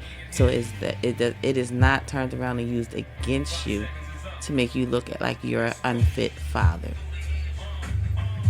That's all you got? Yeah, that's all I got. Well, I'm going to go in on this motherfucker. What I got to say is, she was living a double life. She with her co-worker, they went as far as to get an apartment together. So they had a full fucking relationship for 4 years, and she's saying that this happened before the son, and I think I read that your son is 5. So I think that she probably was fucking with this nigga way before your son. So if I was you, I get some paternity tests on both my motherfucking kids just to make sure that they mine. That's first and foremost. Unless you just gonna accept to say these are my kids. And don't be a dickhead and all the while you trying to get full custody and all that shit. That's the nigga baby that she with now. That her co-worker. You know what I mean? Don't be Slow Joe from Idaho, nigga. That's all I'm saying. She had a full blown fucking relationship. And far as you grabbing all her belongings after spying on her for 4 days, and she leaving hand to hand at work. Her coworkers probably thought, shit, they together. They probably didn't know she had a motherfucking boyfriend and a husband on the side. She had a husband and a boyfriend on the side. No, she had a boyfriend with a husband on I it. got you. To the co-workers, Yeah. they thought that they was together. They probably didn't that. know that she had a motherfucking husband on the side. I understand what you're saying now. So, with that being said, for you to come up there and dump off her shit, that was the embarrassment that she needed, because now the co-workers know, oh shit, she was married all that time and she coming out hand to hand, she kissing Johnny in the hallway, they snuggling and kissing and holding hands and eating lunch together, and they doing this and doing that. They thought they was together. They didn't know that this bitch was married. So when you dump the clothes out, I mean, that was respectable. Like, I don't want you back at the house. So here, what you want me to do with your clothes and shit? I mean, she lucky you even packed them the fuck up for her, because I probably would have went another route. You know what I'm saying? Maybe she would have came home and all her shit would have been out of there. I'm like, how the fuck you get in this house?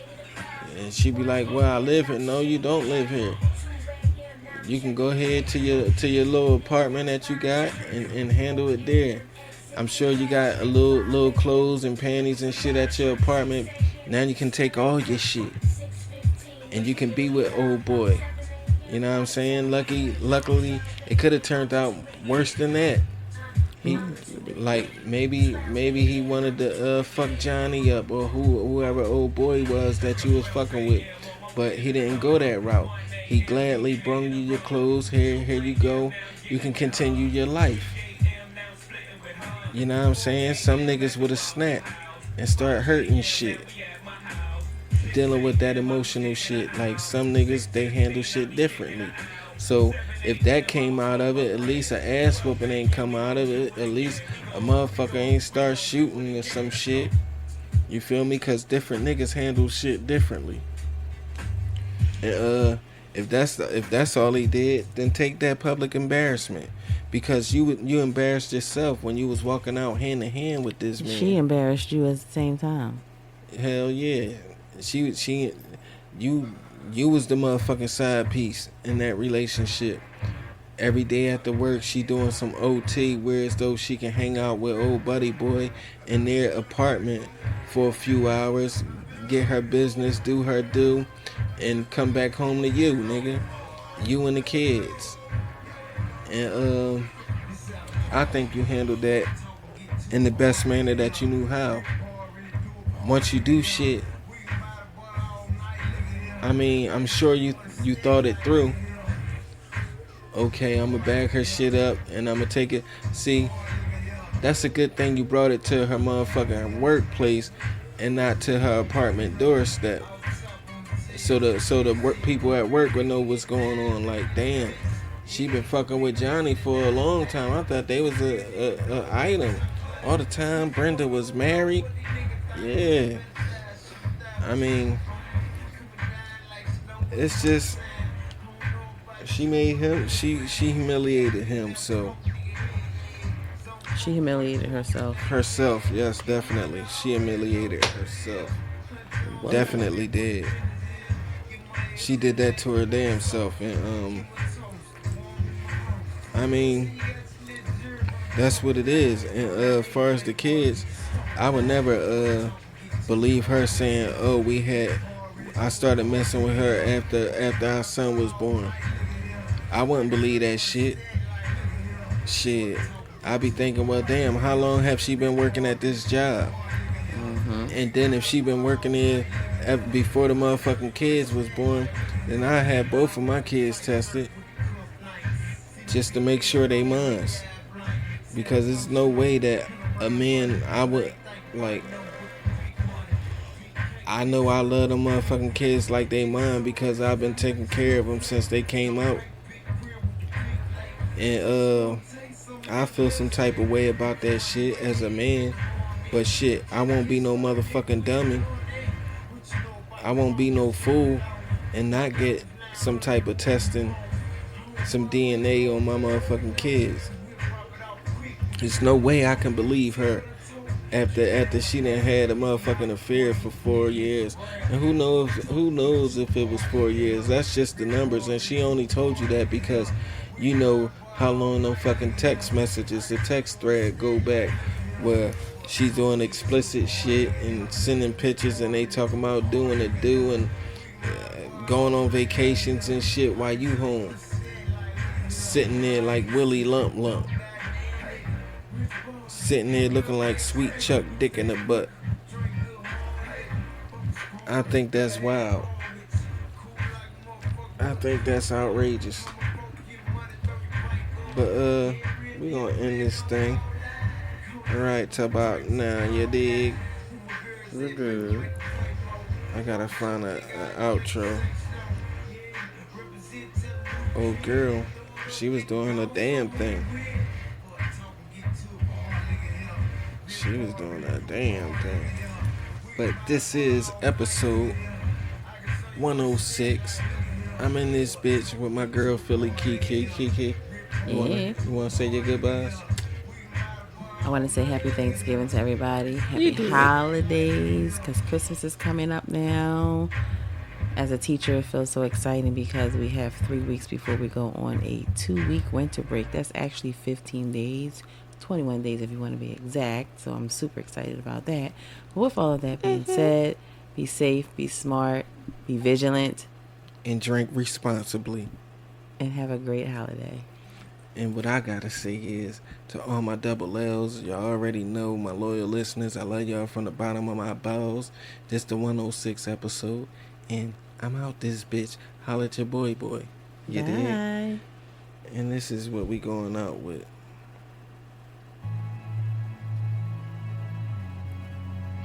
Yeah, we gonna go out with some Philly shit.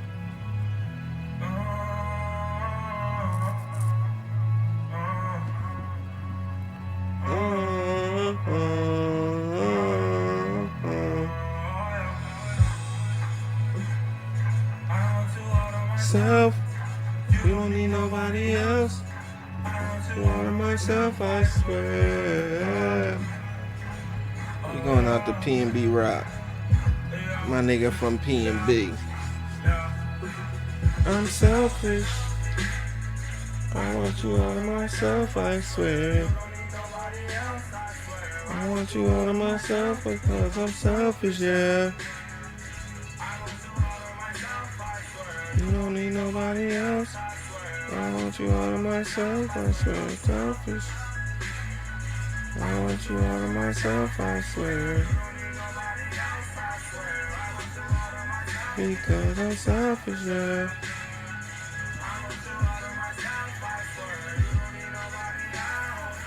I want you all to myself. Girl, I ain't gonna play with you. That I wanna say to you. Girl, you know you the shit. Balenciaga's on your kicks. Niggas on your dick. 'Cause I'm not ready for no commitment. I hate seeing you with them. I ain't trying to be your. I'm trying to control me forever I feel. Keeping it real. So I want you all to myself, I swear. I want you all to myself because I'm selfish, yeah. I swear. I want you all to myself because I'm selfish.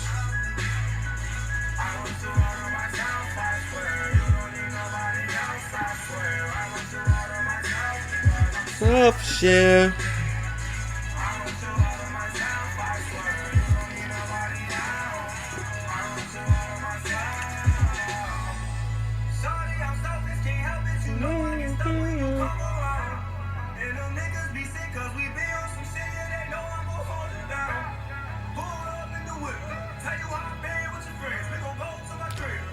Stop cooking stuff for dinner. Girl, you know you fucking with it when I ain't nothing like these lames, I swear. I can take you there, make you laugh. Anything just sex. Know that I'm selfish, and I swear I can't help it. And it's all for you, it's all for you. I want you all of myself, I swear. So I swear, I want you all of myself because I'm selfish, yeah. I swear. I want you all of myself because I'm selfish.